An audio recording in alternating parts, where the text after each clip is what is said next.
پایان کار بیشتر از 18 کیلومتر سرک در ولسوالی دشیرچی کندوز. مسئولان کار ترمیم و جغل‌اندازی سرک‌های فرعی را یک گام مهم در راستای رشد و پیشرفت قریجات دانسته می‌گویند. با جغل‌اندازی و ترمیم سرک‌های فرعی برای سطح تنظیم زمینه کار و اشتغالزایی فراهم گردیده است.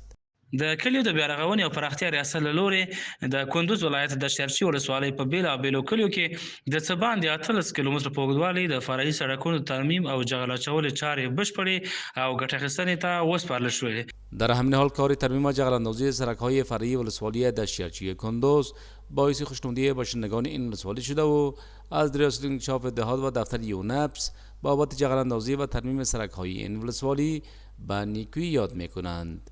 انکشاف دهات څخه ډیره زیاته مننه کوو چې دغه سرکونه جوړ کړل. لارې مخکې ډېرې خرابې وې، لارې هوارې کړلې، برابرې کړلې، پلچکونه ډېر خراب وو، دایم صحیح سطح باندې جوړ کړل. د کله ولس خلک دا ډېر بېوزله غریب و غربه خلک وو.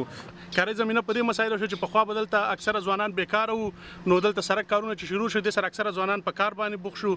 بل چې زموږ ته د ټول نه غټ مشکلات وو، موږ به کومې ساحې ته به چې رسېدو یا به مرستیا پیدا شو یا بله کومه ایمرجنسي وه، نو ساحې ته به چې رسېدو نشو به رسېدی یا به ډېر وخت به په هغې باندې لګېده. کار جغل‌اندازی و ترمیم سرک‌های فرعی ولسوالی دشیرچی کندوز در حال به بهره برداری سپرده شده است که همکنون کار ترمیم و جغل‌اندازی برخی سرک‌های فرعی در ولسوالی چهاردره ولایت کندوز نیز جریان دارد.